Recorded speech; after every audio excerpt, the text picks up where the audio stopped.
चलिए, तो मैं अगर पूरा बात फिर से ब्रीफ कर देता हूँ, बीच में नेटवर्क कट गया।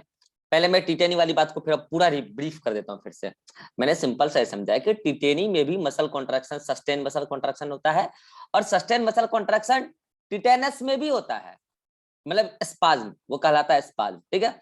बट जो सस्टेन मसल कॉन्ट्रैक्शन टिटेनी के केस में होता है, वो होता है due to low calcium level in ECF.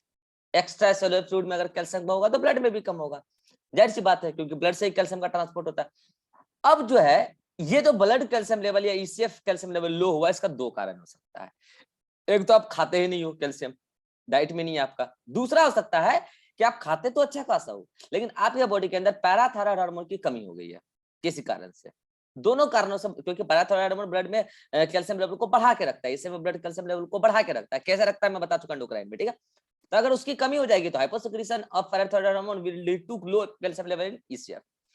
अब इससे क्या होगा, मैंने भी आपको समझाया कि सोडियम वीजीसी जो होता है, जब वो नॉर्मली उसके साथ कैल्शियम जुड़ा रहता है तो सोडियम वीजीसी बंद होता है। जब स्टिमुलस आता है उधर मोटर न्यूरॉन से सोडियम वीजीसी को, तो उसे कैल्शियम डिसोसिएट होता है, सोडियम वीजीसी ओपन होता है, तो सोडियम वीजीसी ओपन होने से सार्कोनिमा पे डिपोलेशन होता है, तो मसल कॉन्ट्रैक्शन स्टार्ट होता है। फिर जाके इंपल्स आना बंद हो जाता है मोटर न्यूरॉन से, तो ये पूरा डिपोलेशन खत्म हो जाता है, रिपोलाइज हो गया पूरा मसल, जो है मसल फाइबर रिलैक्स हो जाती है। अंदर में भी पूरा मसल मायोफाइबर पे काम चल रहा होता है, रिलैक्सेशन का काम चल रहा होता है, आप मैकेनिज्म पढ़ चुके हैं। बट कैल्शियम लेवल कम हो चुका है ईसीएफ में, तो अगर कैल्शियम लेवल कम हो चुका है तो सोडियम वीजीसी के साथ कैल्शियम बाइंडे नहीं होगा। अगर ऐसा है तब तो सोडियम वीजीसी लॉन्ग टाइम तक खुला ही रह जाएगा, ओपन ही रह जाएगा, कंटिन्यूअस ओपन रहेगा। अगर कंटिन्यूअस ओपनिंग ऑफ सोडियम वीजीसी हो जाए, तब तो लगातार सोडियम अंतर करते रहेगा सार्कोलीमा के थ्रू सार्कोप्लाज्म में, तब तो सार्कोलीमा का लगातार डिपोलेशन होगा। लगातार डिपोलेशन ही हो रहा है, डिपोलेशन हो ही नहीं रहा है, इसका मतलब लगातार मसल कॉन्ट्रैक्ट कर रहा है, सस्टेन मसल कॉन्ट्रैक्शन हो गया। This the case of tetany. मैंने फिर से ब्रीफ कर दिया। अब आता है टिटेनस पर। तो मैं टिटेनस में ये समझा रहा था कि tetanus is different from tetany, tetanus is different from tetany. हाँ, बट कुछ सिमिलरिटी है। सिमिलरिटी क्या है, यहाँ पे भी सस्टेन मसल कॉन्ट्रैक्शन ही हो रहा है, स्पाज्म यहाँ पे भी क्रिएट हो रहा है, बट रीजन अलग है। यहाँ लो कैल्शियम लेवल रीजन नहीं, यहाँ रीजन है बैक्टीरियल टॉक्सिन, और उस टॉक्सिन का नाम है टिटेनोस्पाज्मीन, जो कि रिलीज होता है खास प्रकार के बैक्टीरिया से, that is called as clostridium tetani. और क्लोस्ट्रीडियम टिटेनी से जो ये टॉक्सिन रिलीज हो रहा है टिटेनोस्पाज्म, इसका क्या रोल है, ये लगातार एक रिपीटेड सीक्वेंस में लगातार सार्कोलीमा को, मसल फाइबर को, सार्कोलीमा को लगातार स्टिमुलस देता है। एगो बात बताओ, मोटर न्यूरॉन से क्या कभी लगातार स्टिमुलस आता है? नहीं ना। जब कॉन्ट्रैक्शन कराना होता है तभी नहीं स्टिमुलस आता है, लगातार थोड़े देता है वो, तब तो मसल कॉन्ट्रैक्शन रिलैक्सेशन दोनों प्रोसेस करती है। लेकिन अगर ये टॉक्सिन लगातार रिलीज हो रहा है, बैक्टीरिया आपके बॉडी में उस बैक्टीरिया का अटैक हो गया है और वो लगातार टॉक्सिन रिलीज कर रहा है, तो ये तो बिना कुछ सोचे समझे लगातार स्टिमुलस दे रहा है मसल फाइबर को, तो लगातार कॉन्ट्रैक्शन कर रहा है। तो वही बात वहीं पहुंच गई फिर से, sustain muscle contraction. So this is the case of tetany and tetanus. बोलो यहाँ तक समझ में आ गया? तो फिर हम आगे बढ़े, और स्क्रीनशॉट ले लो, और ये नोट्स में आप पे टेबल बना लेना सेपरेट करके, एक टिटेनी का बनेगा और एक टिटेनस का बनेगा, ऐसे सेपरेट करके बना लेना। अगर आपको ये सारी बातें मेरी समझ में आ गई तो मेरे क्वेश्चन का जवाब दे दो, एक नहीं 4 क्वेश्चन करूंगा। चलें आगे? हाँ भाई साहब, करें क्वेश्चन? चलिए, यस सर। मैं क्वेश्चन लिख रहा हूं और आप उसका आंसर सोचेंगे, और अगर आंसर आ जाए तो अपना अपना आंसर कमेंट बॉक्स में डालेंगे, बोलेंगे नहीं, कमेंट बॉक्स में डालेंगे।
तब तक क्वेश्चन नंबर 1 का आप लोग आंसर बताइए, मैं ऑप्शन दे दे रहा हूँ। क्वेश्चन नंबर 1, क्वेश्चन आपके सामने है।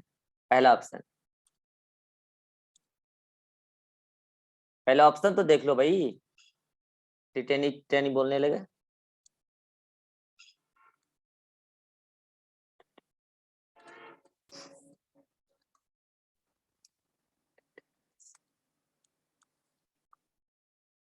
चलो क्वेश्चन नंबर 1 का आंसर दो सभी लोग जल्दी से फटाफट, तब तक मैं लिख रहा हूँ।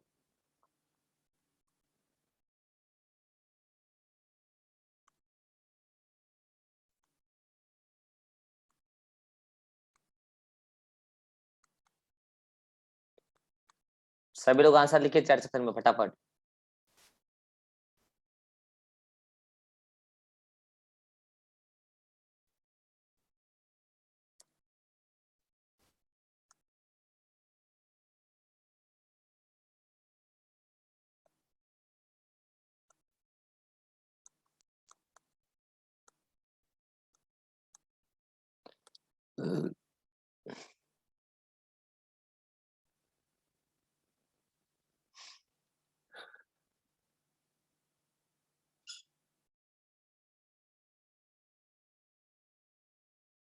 बताओ कि इतना पढ़ाने के बाद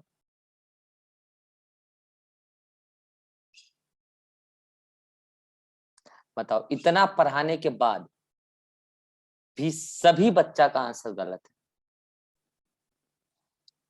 सभी बच्चा का आंसर गलत है।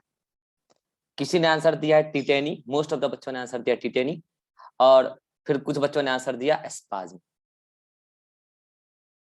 क्वेश्चन नंबर 1 का मैं आंसर पूछा था। बताओ, मेरी किस्मत फूटी है, मैं आप लोगों को पढ़ा रहा हूं है। आपका लेवल ही नहीं है हमसे पढ़ने का, क्योंकि आप लोगों का ध्यान ही नहीं रहता क्लास में। क्वेश्चन को पढ़ना ही नहीं है, डायरेक्ट आंसर दे देना है। यही सीखे आपने अपने प्रीवियस लाइफ में कि क्वेश्चन को पढ़ना नहीं है, डायरेक्ट आंसर दे देना है। माइक ऑन करो रिवा, माइक ऑन करो। Yes sir. क्या लिखा है क्वेश्चन में, पहला लाइन पढ़ो। Due to repeated stimulus sustain रुको मसल रुको कंट्रैक्शन इन रुको, द केस कॉमा ऑफ। क्यों दिया वहां पे, रुकने के लिए दिया हुआ है ना। यही तो बुद्धि नहीं लगाते हो, मूर्खों की तरह आगे बढ़े बढ़े जा रहे हैं। कॉमा क्यों दिया वहां पे, ड्यू टू रिपीटेड स्टिमुलस, इसको अंडरलाइन करना था। चलो अब मुझे बताओ रिपीटेड स्टिमुलस किस केस में मिलता है। रिपीटेड स्टिमुलस वर्ड आया है, रिपीटेड स्टिमुलस वर्ड आया है, ये किस केस में मिलता है। Tetany, tetanus. देखो एस्पाज्म तो एक कॉमन वर्ड है, एस्पाज्म तो टिटेनी में भी होता है, टिटेनस में भी होता है। जब आपको दोनों कंडीशन दिया तो उसमें से एक पिक आउट करना है आपको। हाँ बताओ रिपीटेड स्टिमुलस किस केस में आता है, टिटेनी या टिटेनस।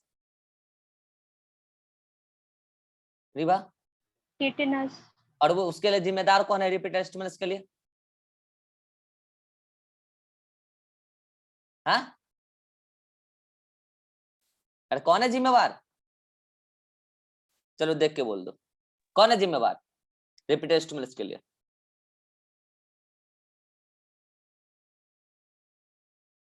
लैग कर रहा है क्या। सर बैक्टीरियल टॉक्सिन रिलीज कर रहा था, इसकी वजह से हो रहा। नाम बोलो ना, सामने नाम लिखा है।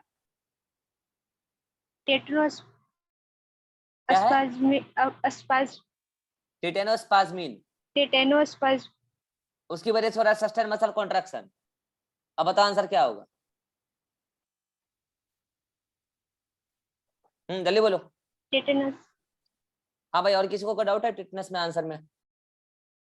जो टिटेनी भौंक रहे थे उसको, हाँ रहा बात एस्पाज्म वाले का, तो देखो एस्पाज्म भी आंसर सही है, लेकिन आपको मोर करेक्ट चूज करना है ना। एस्पाज्म तो टिटेनी में भी होता है, टिटेनस में भी होता है, मगर आपको जब यहाँ दोनों केस दे दिया तो एक पिक आउट करना था, आप टिटेनस ना चूज करोगे, एस्पाज्म पे क्यों जाओगे। तो क्वेश्चन नंबर 1 का आंसर टिटेनस, स्क्रीनशॉट लो जल्दी से, ये सब नोट्स में लिखना है। क्वेश्चन नंबर 1 का आंसर टिटेनस। अब आते हैं क्वेश्चन नंबर 2 पे।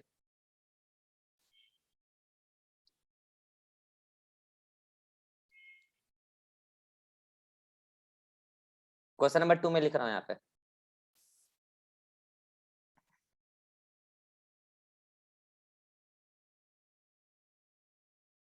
Due to repeated stimulus sustain muscle contraction is the case of,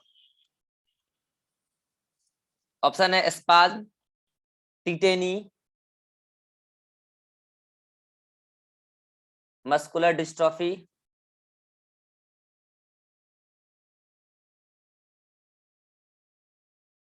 माइस्थीमिया gravis. Answer दो सभी लोग चैट सेक्शन में फटाफट, तो चैट सेक्शन में बोला है।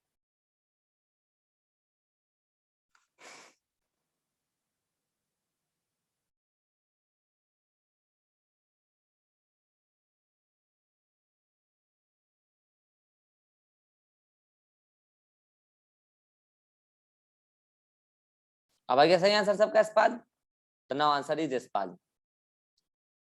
ठीक है, क्वेश्चन अभी भी वही है, बट अब आपको क्या करना है, क्योंकि आपको तो पता है ये बात कि रिपीटेड स्टिमुलस टिटैनी के केस में, सॉरी टिटेनस के केस में होता है, तो टिटेनस तो ऑप्शन में नहीं है। देखो बात, टिटेनस में भी तो स्पाज्म होता है, स्पाज्म तो दोनों के केस में होता है, टिटेनस के केस में भी होता है, टिटेनी के केस में भी होता है। लेकिन क्या टिटेनी के केस में रिपीटेड स्टिमुलस वाला बात होता है? नहीं, वहां तो सोडियम वजह से खुला हुआ है ना, रिपीटेड स्टिमुलस नहीं आ रहा है, बात को समझिए, स्टिमुलस नहीं आ रहा रिपीटेड, कैल्शियम की कमी की वजह से वो खुला रह रहा है सोडियम वजह से। सो नाउ क्वेश्चन नंबर 2 का आंसर स्पाज्म। स्क्रीनशॉट लो जल्दी से, जल्दी से लो। क्वेश्चन नंबर 3 आंसर दो चैट सेक्शन में। क्वेश्चन नंबर 3 आंसर जल्दी।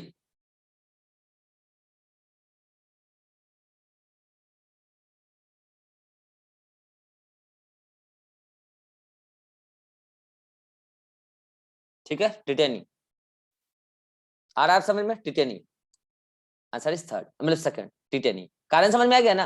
अब आपको यहाँ के पिक आउट करना था लो कैल्शियम लेवल, और ये तो टिटेनी के केस में होता है। तो क्वेश्चन नंबर 3 का आंसर टिटेनी, स्क्रीनशॉट लो जल्दी से, थर्ड का आंसर टिटेनी। चलो क्वेश्चन नंबर 4,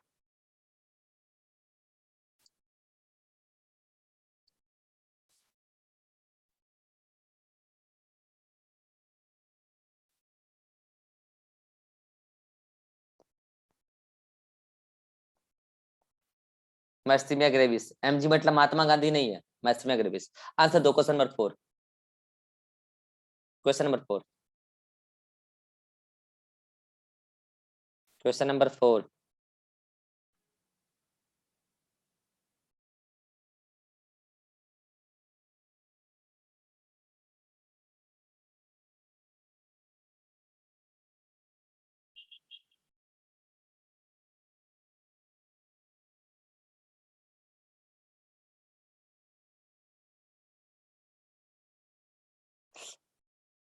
ये मस्कुलर डिस्ट्रॉफी मारने वाले कौन है? ये किस गोला से आए हैं? ये इसी गोला के हैं, ये अलग जगह से आए हैं, इसी गोला के हैं इसी गोला के हैं ये मस्कुलर डिस्ट्रॉफी वाले। आप शायद गलत गोला पे आ गए, आप अपना सैटेलाइट पकड़ के अपने गोला पे जाइए। आंसर इज अभी भी 2, क्वेश्चन नंबर 4 का आंसर 2, स्क्रीनशॉट लो चलिए। आंसर इज 2, क्वेश्चन नंबर 5,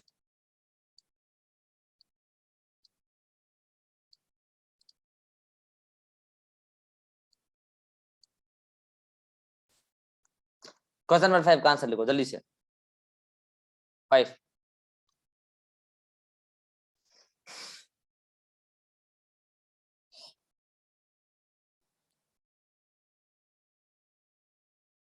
चलो आ गया कंसेप्ट समझ में, स्पाज्म, स्पाज्म। ठीक है, स्क्रीनशॉट लो क्वेश्चन नंबर 5, स्पाज्म। तो आपका टास्क क्या है कि ये टेबल और ये पांचों क्वेश्चन कल आपके एक पेज पे आना चाहिए, एक तरफ आएगा एक टेबल और एक तरफ ये पांचों क्वेश्चन। और ऐसे जैसे मैंने किया है, मिटा मिटा के क्वेश्चन क्रिएट कर दिया, ऐसे नहीं, आपको पांचों क्वेश्चन सेपरेटली लिखना है और पांचों को ऑप्शन लिखना है, एंड देन उसमें आंसर टिक करना है। अब मुझे बताओ, कभी भी आप कंफ्यूज हो गए टिटेनी और टिटेनस में? मैंने आपको याद करो, जब मैंने एंडोक्राइन पढ़ाया था तभी मैंने बोला था टिटेनी टिटेनस में बहुत डिफरेंस होता है, मैं आपको आगे चल के समझाऊंगा मसल्स में। तब मैंने इतना डिटेल में नहीं समझाया था क्योंकि तब समझाने का कोई मतलब भी नहीं था, सब चीजें टाइम पर सही होती है, ठीक है। तो अब देखो क्या क्या आपके नोट्स में टिटेनस टिटेनिक कंडीशन मैंने लिख, टिटेनिक कंडीशन है, टिटेनिक मतलब दो तरीके के टिटेनिक कंडीशन हो सकते हैं, एक टिटेनी और एक टिटेनस। यहाँ शॉर्ट फॉर्म में मैंने लिख दिया है, लेकिन पूरा रीजन के साथ मैंने आज आपको एक्सप्लेन कर दिया है, ठीक है। तो this is all about muscular disorder. ये 3 मस्कुलर डिसऑर्डर ही हैं जो आपके बड़े इंपॉर्टेंट है, वैसे तो होने को और भी बहुत सारे डिसऑर्डर है, आपके लेवल पे ये 3 सफिशिएंट है। तो यहाँ पे जाके आपका मस्कुलर सिस्टम ऑफिशियली समाप्त होता है, ठीक है। लेकिन कुछ ऐसे स्पेशल पॉइंट्स हैं मसल्स के बारे में जो अभी मैं आपको एक्सप्लेन कर देता हूँ। मस्कुलर डिसऑर्डर में अगर किसी को कोई समस्या है तो जल्दी मुझे बोलो। अभिषेक, राजेश्वरी, रिवा, सृष्टि, नो विवेक। सर।